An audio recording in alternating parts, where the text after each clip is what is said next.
The PvP area. Yay. Alright. This is, what is this place called? Like Ontos Valley or something like that. Hold on, let me find it.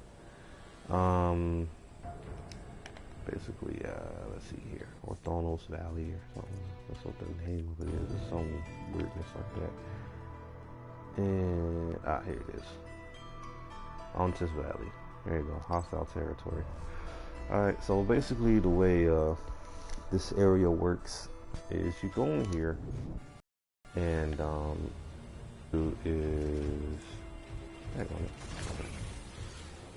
what you're supposed to do is go to these trees. You go to these trees and you see how this one's lit up now. If I can get that thing, there you go. Alright, now it says the tree is occupied by an enemy group. That means there's a player over there right now fighting enemies, trying to gain resources from that tree. Okay, you fight NPCs, you fight excuse me, you fight against mobs and stuff around the tree, and the more mobs there are, the more they drop this resource. So you can use that resource to purchase items, I think like gear and stuff like that, that you can use throughout the rest of the game. Okay, now like I said, this is a PvP area, meaning that I can go over here and attack this person if I want to. And if I kill them, I'll get a chunk of the resources that they've already picked up. Okay. Now, this game, to be honest, the only reason why I'm actually here is to show you guys that there are actual skills in the Pve Tree that you usually don't have access to unless you're in a PvP area. And if you are interested in trying to do PvP in this game, it will be best to probably come to this area and actually get yourself familiarized with those abilities.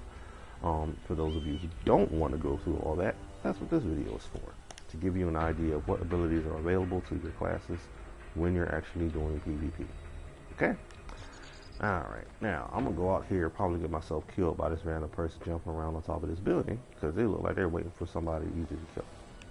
Okay, I'm probably just gonna completely ignore this fool and see if I can take care of these enemies over here. Now, as you can see, hold on, let me come over here real quick. Now, if you watched my previous video before, thank you, phone.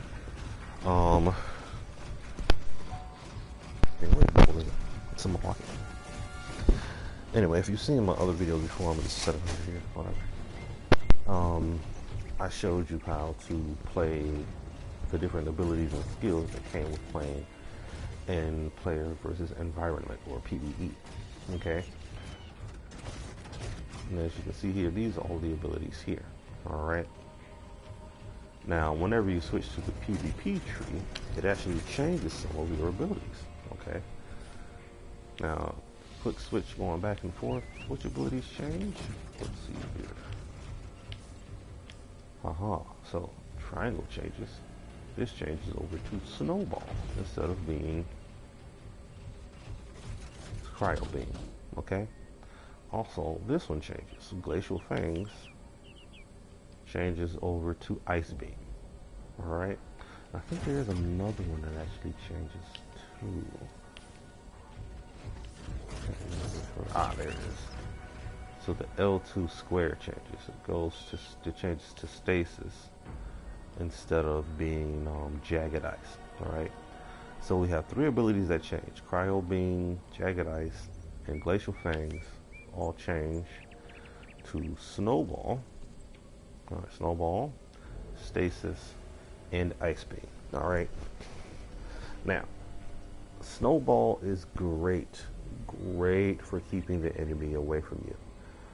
It has a 20-second cooldown on it though, so you know you won't be using it that often, but it does do a decent amount of damage, and it gives you a lot of time to get away from enemies, as the snowball doesn't roll that fast, but it does go pretty far. Once enemies are in the ball, I think they have to use a breakout maneuver to get out of the ball. I have not seen it happen, as I've only used this ability on actual mobs that don't have breakout abilities like that, and I have not fought against any boss type mobs that are immune to crowd control type abilities. Okay. Specifically, more generally, I've been fighting the guys that are right outside the camp here. So if I do get killed by a random player or by the enemies, I can just spawn right there and just start all over again. Moving forward. Okay. So, slide and super cooling are still there, so there aren't any passive abilities that really change for PvP. Alright. Now, these, let's see here. That person is a warlock. Holy crap, they probably got it. Alright, so I was playing this on PC actually. And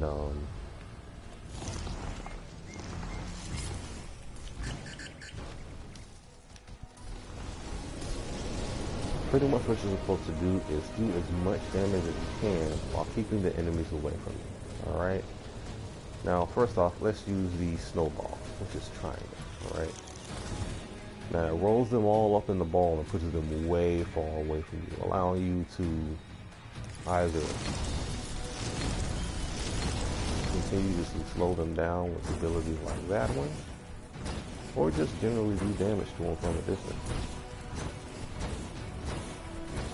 As you can see, since it knocks them away, it pretty much allows me, it gives me plenty of time to even use it again.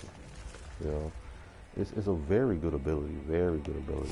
It's very helpful for dealing with enemies.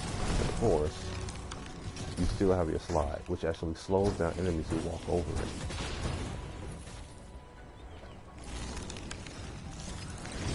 You can see I'm not taking really any damage at all. So as long as I can keep holding these guys down and keeping them from actually getting to me, then I can pretty much take them out without having to worry about too much damage coming from them at all. Alright, and that's the snowball ability.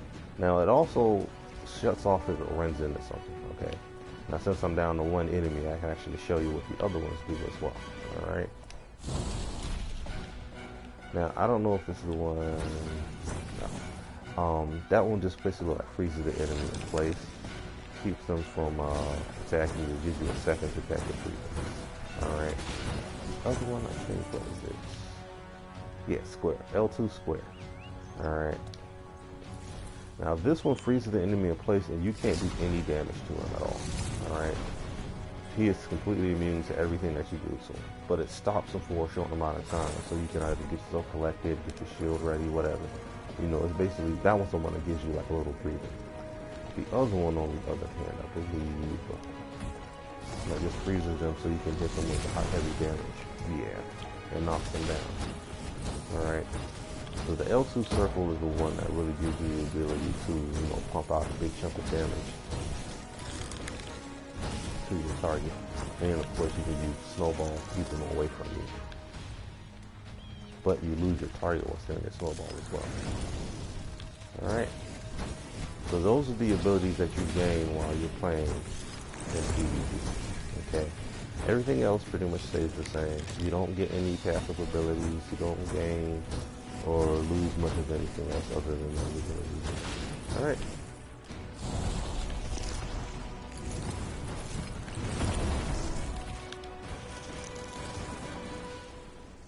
As you can see, I'm pretty much keeping this guy from me. He can't really get to me. Now, whether or not you'll have issues like that with long-range enemies, that's completely different. Long-range enemies can still hit you from range, so as long as they can do more damage than you, then you're pretty much not going to have a lot of fight with them. Alright? That's how it works for the Cryomancer. Now, I wanted to start off with Cryomancer for one, because since they have crowd control, it's much easier dealing with these enemies. Alright? Now I'm almost sure I'm going to die playing as the Paladin and as the Lightbinder here, because both of those classes don't really have any crowd control abilities. Well, that's not true. The Paladin has crowd control abilities. The Lightbinder, on the other hand, does not. So the Lightbinder, let's go ahead and do that one right here.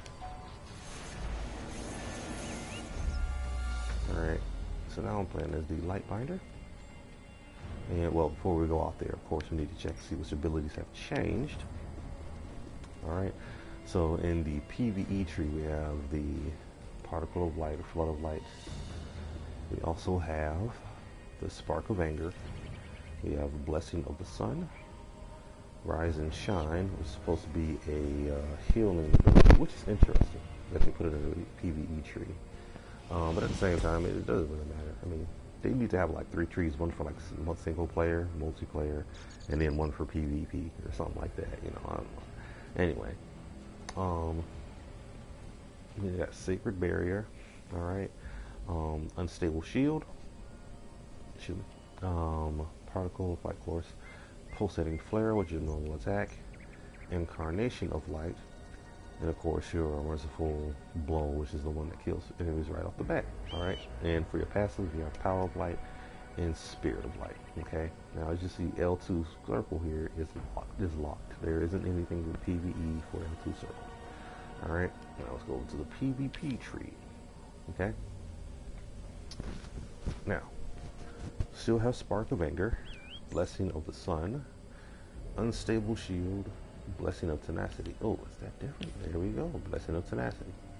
There's an ability there, right there. That one is different. All right, removes all negative removable effects, all negative removable effects. So effects that aren't removable aren't removed. Moving past that. And control effects from the Lightbinder and their allies in a 20-yard radius. Makes them immune to negative effects for 4 seconds.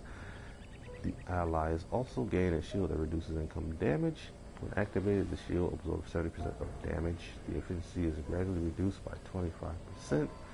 The ability cannot be used as Lightbinder is affected by control effects that prevent them from using abilities.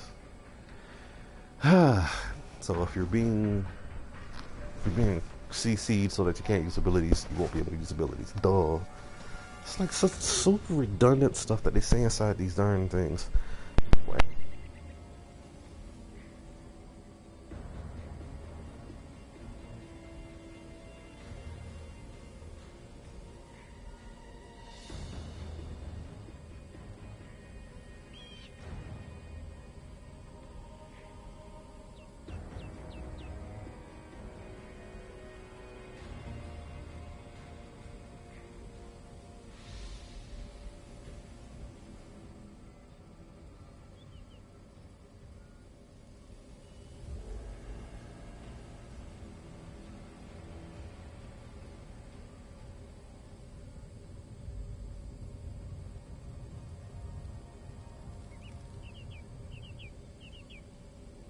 Peel it, but just to make sure, let's go out here and check, okay? Because I played Lightbinder as PvE single player, and it actually does a decent amount of damage. The only problem is that you lose out on a lot of your PvE abilities. I mean your team abilities. Now I'm not going to attack this because he's in the middle of that group, and if I hit him, he's going to be like, "Oh, you hit me," and decide to come and attack me. Whatever. Anyway, because people are like that. It's like, "I won't attack you if you don't hit me," or some nonsense like that. And then as soon as your pet does like an AoE attack or some garbage, they'll be like, "Oh, you attacked me. That means I can attack you," or some nonsense. I mean, he could just come over there and freaking attack me out of the blue, but sometimes people just want an excuse to hit you without you complaining or some garbage. Moving on. Anyway. Alright. So pretty much, it should be the same. Yeah, it's basically the same as when you're playing PvE by yourself.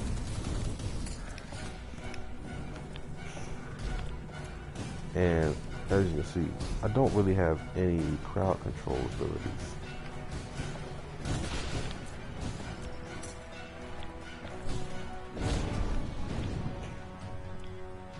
Oh, that actually worked. Okay. So I'm getting pretty wrecked right now.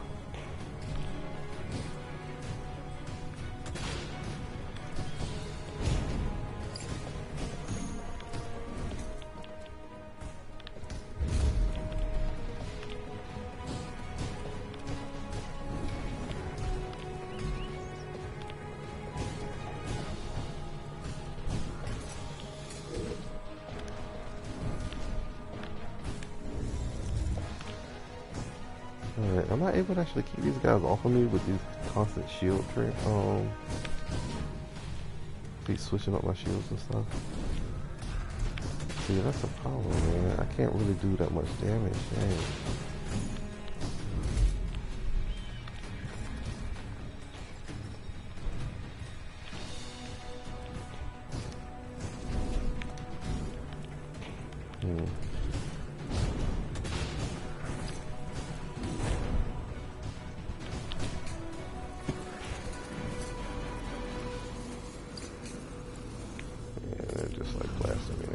And of course then we have this thing which doesn't do like any damage at all.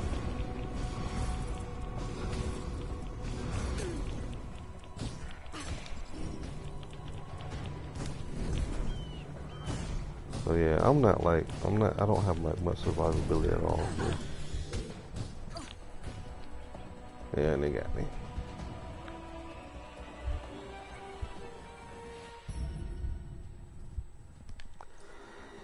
So as you can see, yeah, playing as Lightbinder, you still don't have much survivability. Mainly because you don't have any crowd control at all. You have no CC at all, so I can't knock them down. Can't really stun them. Like I did have a little stun that popped up when I actually have a passive ability that Lightbinder. All right, so I'm gonna have to see if I can fix that. Alright, let's look at my symbols here and see if there's something I can do to give myself a crowd control ability that will allow me to stay alive while I'm in combat. Alright, when I'm doing solo combat at least. Rising from the dead, I'm not worried about protective dome. That keeps me in place though, and it reduces damage I take, but it doesn't like keep me immune from damage. Defensive mode, instead of attacking the companion, will apply a shield. The most wounded person, yeah, so there's that one. The attack, that one. By enemies. So I can switch this one off, since off of defensive mode, and it'll give me kind of a crowd control ability, but it'll only affect one target. Emergency maneuver. It's actually gives you a chance to put you in the emergency maneuver state. In the state, your next dash will not consume resources and will stun all enemies around the starting point for 3 seconds. You cannot enter the emergency maneuver state more than once in 24 seconds. Ugh. That's ugly. So yeah, man, there's not much I can do with crowd control goals. I mean, the emergency maneuver thing is good, but it still doesn't help me for real. It can help me once in a fight. Let's see here. This one leaves a bomb. This one throws a shockwave. Dodge. I think this one, what does it do? Attacks used against you have a chance to put you in the emergency maneuver, blah, blah, blah. Dash will not consume resources, will make you immune to damage and control effects for 4 seconds. But it puts you in the same position though, because you still have to wait 24 seconds for it to cool down. So I think Breakout is the best one right now, because as long as I keep the enemies off of me for a few seconds, I can still do damage to them from a distance. Rise and Shine. I honestly don't think this actually works. Okay, so Divine Intervention. Let me see, Adaptation. Each time you take damage.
Let's see how well I do. Oh, wait. First, before we do that, I keep forgetting this.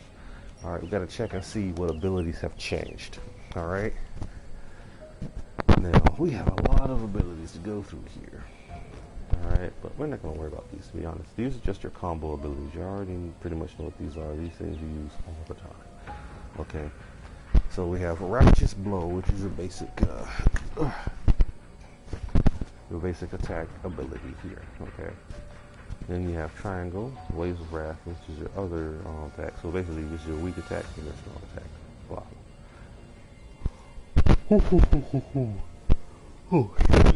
Alright, still morning time, I'm really tired. Celestial Shield, of course, Holy Ground, which makes the ground around you holy, of course, and increases your damage. Waves of Wrath, which is an AoE that allows you to hold aggro against enemies. Also does a flinch mechanic, so that if they're doing certain attacks, it'll stop them. Verdict is basically your long range attack for the Paladin.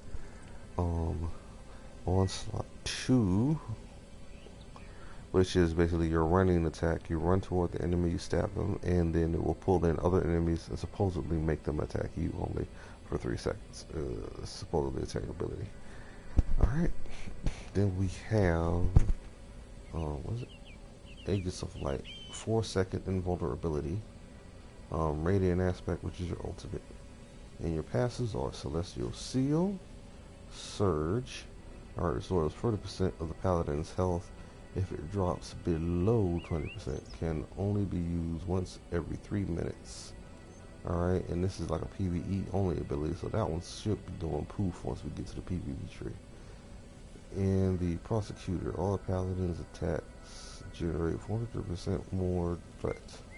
All shields applied to the Paladin absorb 100% more damage. Oh, I didn't know that. Alright.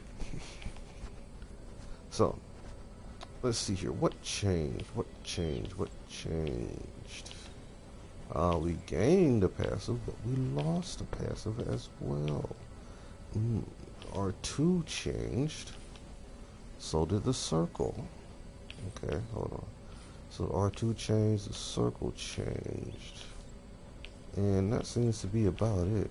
So we got 3 things that changed. Alright, so circle changed to Celestial Shield 2. Okay. So there are differences between them. Alright, Celestial Shield creates a shield that absorbs damage equal to 12% of the Paladin's health. If the shield is not destroyed within 6 seconds, it explodes and inflicts blah blah blah damage to nearby enemies, knocking them down for 3 seconds. Alright, so creates a shield that absorbs damage if the shield is destroyed within 10 seconds. Alright, so it knocks enemies down for 1. As the shield is not destroyed. So, okay, so basically the people have to do enough damage to break the shield in order for it to not do damage. But in this one, if it does get destroyed, then it does damage. Alright, so basically you have to do as much damage output as you can before this shield breaks, or it does 18k. Whereas with this one, it does 7,000 damage, but it only affects you if it only affects the enemy if they break your shield before it finishes. All right. Okay, so now the difference one was the R2, right? So onslaught, and then we have the other onslaught here. Paladin rushes toward an enemy, attacks them with their sword. Inflicts damage equal to blah blah blah, and slowing the enemy down by 90% for 3 seconds, much like the other one. During which the slowing effects will be reduced, inflicts 20% more damage. So it doesn't really look different. It doesn't really seem like there's much different. Forces the enemy to attack the Paladin for 3 seconds. Alright, so it doesn't really look like it's too different at all. Does it do more damage or less damage or whatever? 2836. 2A3. Yeah, it's pretty much the same ability. Does it cost less energy or something? What the freak? Same amount of energy. Same cooldown. How long does it knock the enemy down for?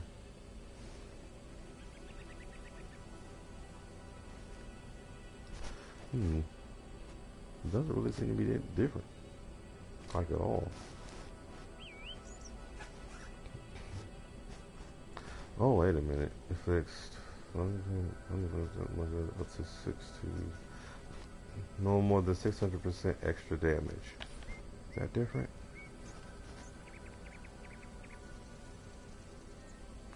Ah, so it doesn't give you. Oh wait, no, it does say it 600% extra up to no more than 600% extra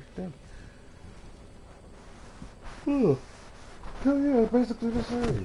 What is different? There has to be something different for them to make two abilities. It makes no sense for them to have the abilities.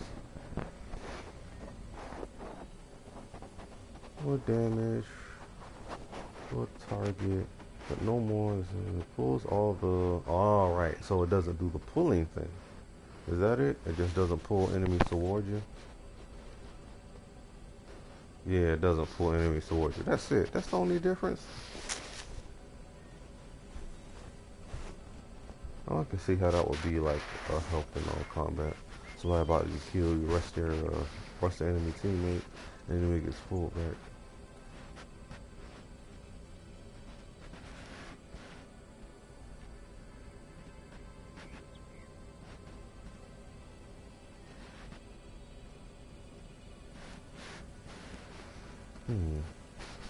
Okay. Well, basically, nothing really changes for the paladin. I mean, pretty much everything is the same. It's just, like what? The shield is different. If they don't break the shield before it explodes, it does a big chunk of damage. That's about it.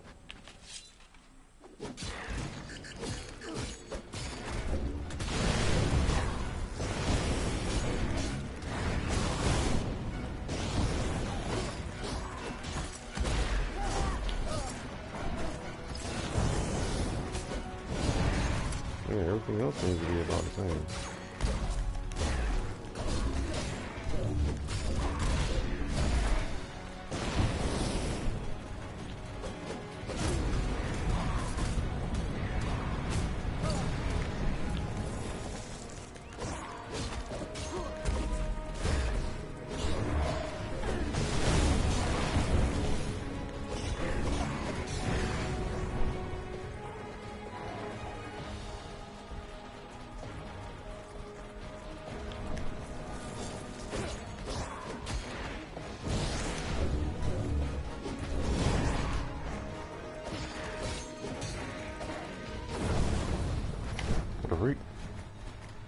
Yeah, it's pretty much, Paladin is pretty much the same. It's just that how the shield works is a little bit different. Instead of actually, hoping that they destroy the shield, you don't want them to destroy your shield. You want your shield to last as long as possible. So, in this situation, I guess having something that increases your shield, durability of shields, apply to you. Oh yeah, that's what I have. Increases the durability of my shield. So yeah, that will be work best for this. But block would probably be better for PvP than anything, either damage or block. Endurance would be better for doing. I don't know. I have to think about that. Anyway, yeah, that's pretty much how it works with the paladin there. So let's switch it up and go to the. That's all of them, isn't it? Yeah, that's pretty much everything. Or at least for the starting ones. If you guys want to see me play one of these other ones in here, let me know. That's pretty much all I want to show you guys is how things work as far as the PvP goes in the game. Now, as you saw with the Lightbinder, when you're playing solo with Lightbinder, you pretty much have the PvP tree.